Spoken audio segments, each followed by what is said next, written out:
Bonjour et bienvenue sur cette nouvelle vidéo de Crazy Little Craft. Je suis Elise alias Nelvea-chan et on va s'occuper de la deuxième partie de la création qu'on a commencé avec l'aquarelle.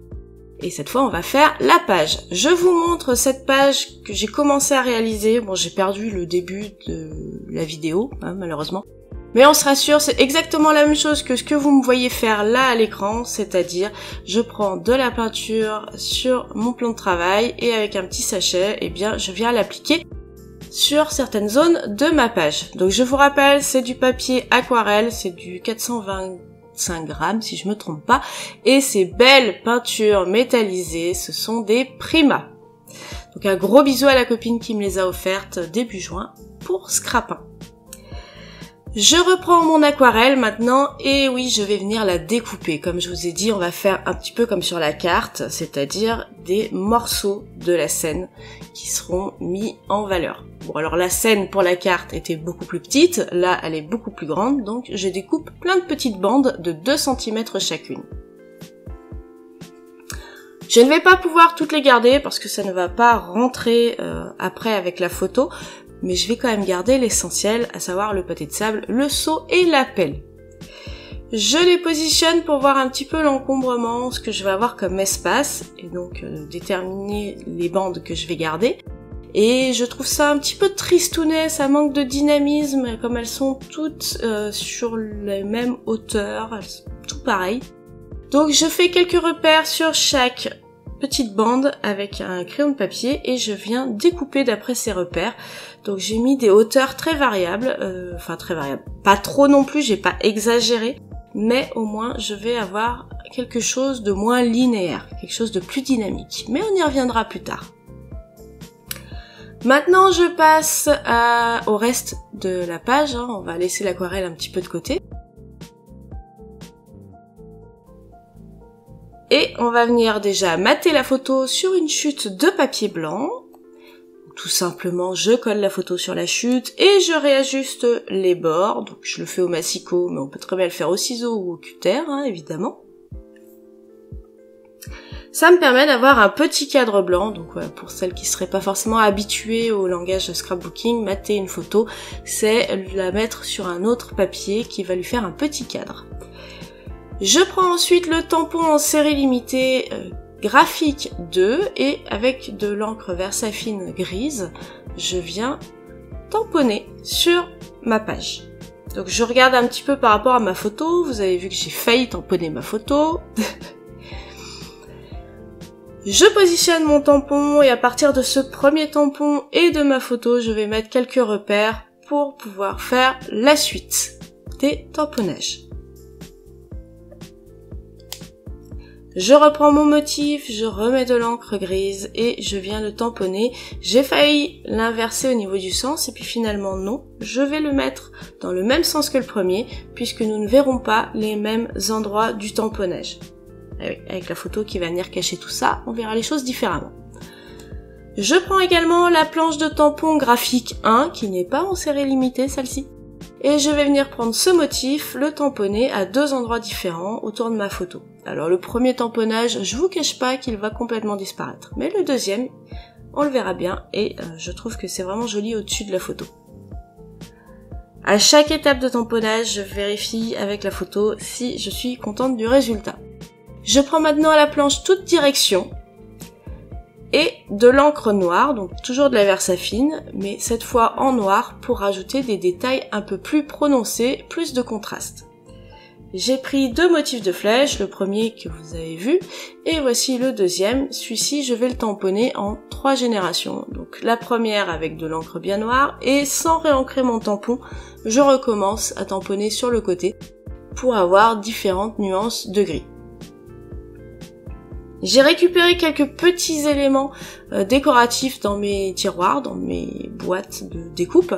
Donc un cadre tiré d'un die, celui que vous me voyez avec manipulé, un cadre tout simple qui lui est une chute d'autres créations, et le petit tag en papier craft. Comme j'aimais bien la mise en place, première mise en place que j'ai essayé tout simplement, je suis venue mettre de la colle sous ma photo, voilà, sous ma photo, et je viens comme ça récupérer les éléments exactement comme je les ai positionnés. Voilà, j'appuie pas en dehors de ces éléments-là pour pas coller tout de suite la photo.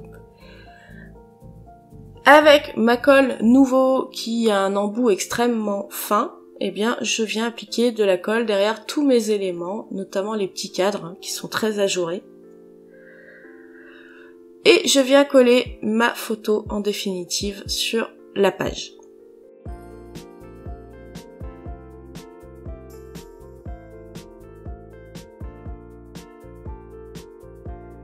J'ai mis un petit peu de colle pour donner une orientation à la ficelle et je vais compléter tout ça par des petites taches à l'encre de Chine noire. Je ne suis pas très douée en petites taches, hein, mais ça rend pas trop mal. J'ai bien évidemment protégé ma photo pour éviter d'en mettre de partout dessus. Allez, ça y est, on va reprendre nos petites bandes de la scène en aquarelle et on va venir coller tout ça. Donc là, je les mets d'abord en place parce qu'il faut que je les remette dans le bon ordre. Et vous allez voir que de les avoir coupés à différentes hauteurs chacune, eh bien ça donne beaucoup plus de dynamisme à cet ensemble. Donc le but, c'est d'avoir plein de petits panneaux avec très peu d'espace, mais un petit espace entre chacun quand même pour qu'on puisse voir la découpe, hein. Mais pour que la scène reste lisible, il fallait pas non plus trop les écarter les uns des autres. Ça tombe bien parce que de toute façon, j'avais pas bien plus de place. Donc une fois que je suis contente du positionnement, eh bien je viens tout simplement les encoller les uns après les autres et les coller les uns derrière les autres. Comme je vous disais, hein, le tamponnage, on le voit plus du tout. Pour l'espacement, je dois être à 2 mm à peu près. Mais c'est vraiment de l'à peu près, on fait un peu comme on peut.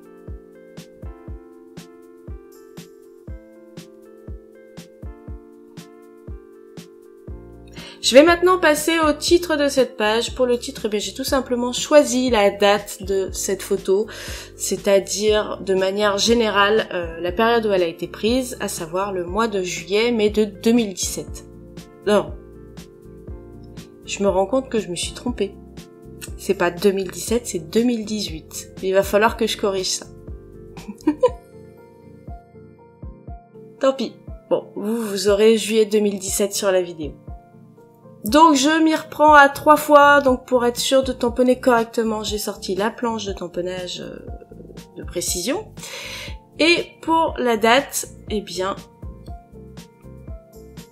j'utilise les chiffres qui sont présents sur les tampons mensuels. Donc le 7, il vient de la planche de juillet, 07. Le 01 vient de la planche de janvier. Et le 2 vient de la planche de février.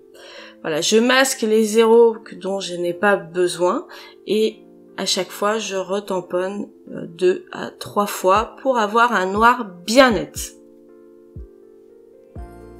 Donc là je vous montre pour le 01. Donc là je conserve directement 01 hein, parce que j'ai pas d'intérêt de masquer le 0. Et pour le 2, je masque le 0 pour avoir le 2000. Pour terminer cette page, je vais rajouter un dernier élément décoratif. Ce sont des petites enamel dots faites avec les Crystal Drop Nouveau. J'ai choisi un bleu translucide et un gold pas translucide, celui-là. Et du coup, eh bien, je vous laisse profiter de ces derniers détails et je vous mets les références de ces deux couleurs juste en bas.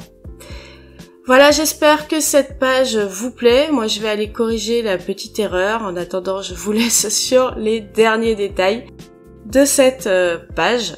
Et bien entendu, j'ai hâte de connaître vos réactions. Donc, n'hésitez pas à laisser un petit commentaire si vous avez quelque chose à dire, bien évidemment. Si la page vous a simplement plu, un petit pouce en l'air me fera super plaisir. N'hésitez pas à partager les créations Crazy que vous réalisez ou à venir nous les montrer sur la page 100% Crazy. Ça nous aide à nous faire connaître et à bien entendu à pérenniser la marque. Je vous retrouve, j'espère, très bientôt pour de nouvelles créations. Les filles de l'ADT seront là au rendez-vous, ne vous inquiétez pas. Et je profite pour vous souhaiter, à celles qui partent déjà, de bonnes vacances. Et on se retrouve très bientôt. Bye bye!